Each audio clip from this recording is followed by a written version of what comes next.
രാവിലെ മുഖ്യമന്ത്രി കോൺഗ്രസിനെ ഒന്ന് പറഞ്ഞപ്പോൾ തിരിച്ച മറുപടി 4 കിട്ടി. സ്ത്രീ ലംബടന്മാരാണെന്നാണ് മുഖ്യമന്ത്രി കോൺഗ്രസ് നേതാക്കളെ വിളിച്ച് ആക്ഷേപിച്ചത്. അതിന് തക്കതായ ഉത്തരം മുഖ്യന് ചൂടാറാതെ തന്നെ കൊടുക്കുകയാണ് രമേശ് ചെന്നിത്തല. സ്ത്രീ ലംബടന്മാരെ CPM ആദ്യം നിലക്ക് നിർത്തട്ടെ എന്നും പീഡന പരാതി 2 ആഴ്ച കയ്യിൽ വെച്ച ആളാണ് ഈ പറയുന്നതെന്നുമാണ് രമേശ് ചെന്നിത്തല തിരിച്ചടിച്ചത്. മുഖ്യമന്ത്രി N പിള്ള നയമെടുക്കുകയാണ്. പാർട്ടിക്കാരുടെ പരാതി അലമാരയിൽ വെച്ച് പൂട്ടിക്കെട്ടും. പിണറായിക്ക് ഇരട്ടത്താപ്പെന്നും അദ്ദേഹം കൂട്ടിച്ചേർത്തു. CPM മുൻ MLA-ക്കെതിരെ പരാതി കിട്ടിയിട്ട് 14 ദിവസം കയ്യിൽ വെച്ച ആളാണ് തങ്ങൾക്കെതിരെ പറയുന്നതെന്നും മുഖ്യമന്ത്രി തങ്ങൾക്ക് സാരോപദേശം നൽകേണ്ട എന്നും ചെന്നിത്തല ഇവിടെ അറുത്തുമുറുക്കുകയാണ്. സ്വന്തം പാർട്ടിക്കാരെ പറ്റിയുള്ള പരാതികൾ വരുമെന്നാണോ മുഖ്യമന്ത്രി പറയുന്നതെന്നും എത്രയോ പീഡന പരാതികൾ ഒതുക്കി തീർത്ത ആളാണ് ഇന്നത്തെ മുഖ്യമന്ത്രി എന്ന് കൂടി ചെന്നിത്തല ഇവിടെ വെളിപ്പെടുത്തുകയാണ്. അദ്ദേഹം പാർട്ടി സെക്രട്ടറി ആയിരുന്ന കാലത്ത് ചെയ്തതൊന്നും തങ്ങളെ കൊണ്ട് പറയിപ്പിക്കരുത് എന്നൊരു മുന്നറിയിപ്പും ചെന്നിത്തല ഇവിടെ മുമ്പിൽ വെക്കുകയാണ്. കേരളത്തിലെ ജനങ്ങളെ ശ്രദ്ധിക്കാൻ മുഖ്യമന്ത്രിക്ക് സമയമില്ല. ജനങ്ങളുടെ പണം മുടക്കി വിദേശത്ത് സഞ്ചരിക്കുന്നു. ജനങ്ങൾക്ക് ഒരു പ്രയോജനമില്ല ചെയ്യാത്ത സർക്കാരാണിതെന്നും അദ്ദേഹം കൂട്ടിച്ചേർത്തു. സ്വർണ്ണക്കൊള്ള മറച്ചുവെക്കാൻ തെരഞ്ഞെടുപ്പ് ദിനത്തെ ആയുധമാക്കിക്കൊണ്ട് കോൺഗ്രസിനെതിരെ മുഖ്യമന്ത്രി മാധ്യമങ്ങളോട് പ്രതികരിച്ചിരുന്നു. കോൺഗ്രസിൽ സ്ത്രീ ലംബടന്മാരുടെ ചെയ്തികളാണെന്നും ലൈംഗിക കുറ്റവാളികൾ പറയുന്നത് ജനം കേൾക്കില്ല എന്നുമാണ് പ്രതികരണം. ഇതിനെതിരെയാണ് രമേശ് ചെന്നിത്തല ശക്തമായി പ്രതികരിച്ചത്. കൂടാതെ ശബരിമല സ്വർണം കട്ട കൊള്ളക്കാരെ സംരക്ഷിക്കുന്ന മുഖ്യമന്ത്രിയുടെ സാരോപദേശം വേണ്ട എന്ന് കൂടി ചെന്നിത്തല ഇവിടെ പറയുകയാണ്. രാജ്യത്തെ ഏറ്റവും വലിയ കളവ് നടത്തിയിട്ടും അതിന് പിന്നിൽ പ്രവർത്തിച്ചത് CPM നേതാക്കളാണെന്ന് തിരിച്ചറിഞ്ഞിട്ടും അച്ചടക്ക നടപടിക്ക് പോലും മുതിരാത്ത സർക്കാരാണ് ഇപ്പോൾ വീരവാദം ഉന്നയിക്കുന്നത്. എന്തൊക്കെ പറഞ്ഞ വിഷയം വഴിതിരിച്ചു വിടാൻ ശ്രമിച്ചാലും ശബരിമല സ്വർണ്ണക്കൊള്ളയിൽ സർക്കാരെതിരെ വിധിയെഴുത്തും എന്നുകൂടി ചെന്നിത്തല ഇവിടെ പറയുകയാണ്. ചെന്നിത്തല സുപ്രധാന മൊഴി ഇന്ന് തെരഞ്ഞെടുപ്പിൽ തിരിച്ചടി ആകുമെന്ന് ഭയന്നുകൊണ്ട് മനഃപൂർവ്വം ഇന്നലെ കൊടുക്കാൻ വെച്ച വഴി മാറ്റിവെക്കുകയായിരുന്നു. ഇതിനെ പിന്നിൽ കളിച്ചത് പിണറായി തന്നെയെന്ന് നമുക്കറിയാം. നമുക്ക് ചെന്നിത്തലയുടെ വീഡിയോ ദൃശ്യങ്ങളിലേക്ക് പോകാം. ഇവിടെ ശബരിമല അടക്കം ജനങ്ങളെ ബാധിക്കുന്ന പ്രശ്നങ്ങൾ ചർച്ച ചെയ്യാൻ മുഖ്യമന്ത്രി തയ്യാറല്ല. യാതൊരു വികസനവും കഴിഞ്ഞ 10 വർഷമായി കേരളത്തിൽ നടന്നിട്ടില്ല.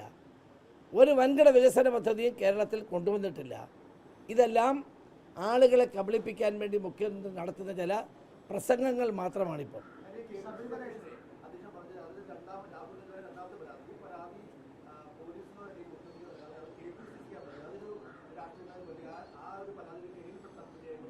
പക്ഷെ KPCCക്ക് കിട്ടിയ ആ നിമിഷം KPCC പ്രസിഡന്റ് DGPക്ക് ഫോർവേഡ് ചെയ്തല്ലോ. ഒരു മുൻ MLA-ക്കെതിരെ, ഒരു CPM മുൻ MLA-ക്കെതിരെ പരാതി കിട്ടിയിട്ട് 14 ദിവസം കൈവച്ചുകൊണ്ടിരിക്കുന്ന ആളായി ഞങ്ങൾക്കെതിരെ ഈ വർത്താനം പറയുന്നത്. നിങ്ങൾ അതോടൊക്കെ ഒന്ന് കാണണം.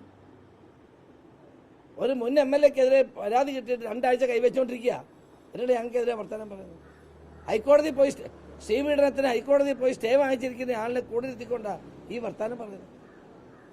2 മുൻ ദേവസ്വം ബോർഡ് പ്രസിഡന്റുമാർ സ്വർണ്ണക്കൊള്ള അടിച്ചു മാറ്റിയെന്ന്, സ്വർണ്ണം അടിച്ചു മാറ്റി ജയിലിൽ കിടക്കുക. അവരെ വെച്ചോണ്ടാണ് ഞങ്ങളൊരു സാരോപദേശം മുഖ്യമന്ത്രി നടത്തുന്നത്. അത് വേണ്ട. അതോ കേരളത്തിലെ ജനങ്ങൾക്കറിയാം മുഖ്യമന്ത്രി എവിടെ നിൽക്കുന്നു, പാർട്ടി CPM എവിടെ നിൽക്കുന്നു എന്നുള്ള കാര്യമൊക്കെ ജനങ്ങൾക്കറിയാം. അല്ല, SITയുടെ ഇന്നലെ SITയുടെ ആളുകൾ വിളിച്ച് പറഞ്ഞു ഇന്നലെ അവർക്ക് എന്തോ ബുദ്ധിമുട്ടുണ്ട്, വേറൊരു സമയം ഉണ്ടാകുമെന്ന് പറഞ്ഞാൽ ഞാൻ സമ്മതിച്ചു. എന്നാലും എനിക്ക് തോന്നുന്നില്ല ചിലപ്പോൾ ആർക്കും വലിയ അസൗകര്യം ഉണ്ടാവും. അവരെൻ്റെ സമയം തരുമ്പോൾ ഞാൻ അവരുടെ മൊഴി കൊടുക്കും. ഇല്ല, ഞാൻ ജനങ്ങളോട് പറയും. ഞാൻ കൊടുക്കുന്നില്ലെങ്കിൽ അവർ വരുന്നില്ലെങ്കിൽ ഞാൻ നിങ്ങളോട് പറയും.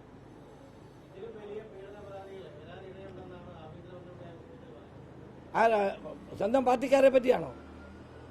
സ്വന്തം CPM-ലെ പാർട്ടിക്കാരെ പറ്റിയുള്ള പരാതികൾ വരുമെന്നാണോ അദ്ദേഹം പറയുന്നത്? പീഡന പരാതികൾ, എത്രയോ പീഡന പരാതികൾ വന്നിട്ട് ഒതുക്കി തീർത്തിയ ആളാണ് ഇന്നത്തെ മുഖ്യമന്ത്രി. പാർട്ടി സെക്രട്ടറി ആയിരുന്നപ്പോഴും അല്ലാതെയും പാർട്ടി ഓഫീസിൽ ക്യാമറ വെച്ച് അത് പുറത്തു വന്ന സംഭവങ്ങൾ എത്ര പാർട്ടിക്കകത്ത് ഉണ്ടായിട്ടുണ്ട് എന്ന് ഞങ്ങളെ കൊണ്ട് പറയിക്കരുത് മുഖ്യമന്ത്രി. അദ്ദേഹം പാർട്ടി സെക്രട്ടറി ആയിരുന്നപ്പോൾ നടന്ന കാര്യങ്ങളൊന്നും ഞങ്ങളെ കൊണ്ട് പറയിക്കരുത്. ഇനിയും ഒത്തിരി പറയാനുണ്ട് ഞങ്ങൾക്ക്.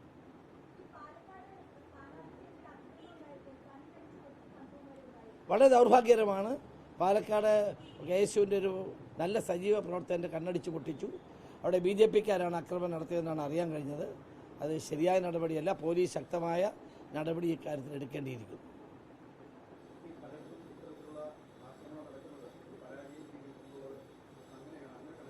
അല്ല, ഞങ്ങളുടെ UDF പ്രവർത്തകന്മാർക്ക് നേരെ പല സ്ഥലത്തും അക്രമങ്ങൾ അഴിച്ചുവിടുന്നുണ്ട്. CPMന്റെ പരാജയബോധമാകാം, ചിലയിടത്ത് BJPക്കാരുടെ പരാജയബോധമാകാം അത് വഴിതെളിക്കുന്നത്. ഏതായാലും തെരഞ്ഞെടുപ്പിൽ UDFന്റെ വിജയം ഉറപ്പാണ്. UDFന് അനുകൂലമായി കേരളത്തിലെ ജനങ്ങൾ ചിന്തിക്കുന്നു എന്ന് കണ്ടുകൊണ്ടാണ് പല സ്ഥലത്തും CPMും BJPയും അക്രമം ഞങ്ങളുടെ പ്രവർത്തകർക്ക് നേരെ അഴിച്ചുവിടുന്നത്.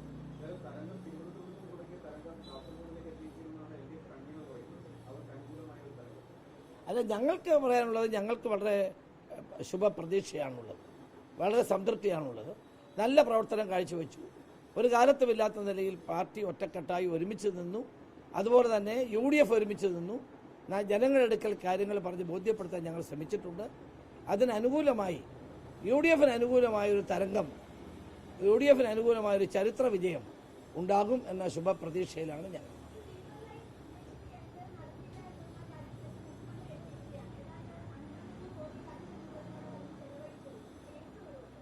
അതാണ് ഞങ്ങൾ നേരത്തെ പറഞ്ഞതല്ലേ, സിൽവർ ലൈൻ കേരളത്തിൽ നടക്കില്ല.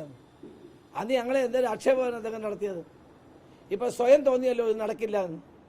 അപ്പം മുഖ്യമന്ത്രി മഞ്ഞക്കുറ്റി ആരെ കൊണ്ടേലും ഒന്ന് എടുത്തു കളയണം. നാട്ടുകാർ വളരെ ബുദ്ധിമുട്ടിലാണ്.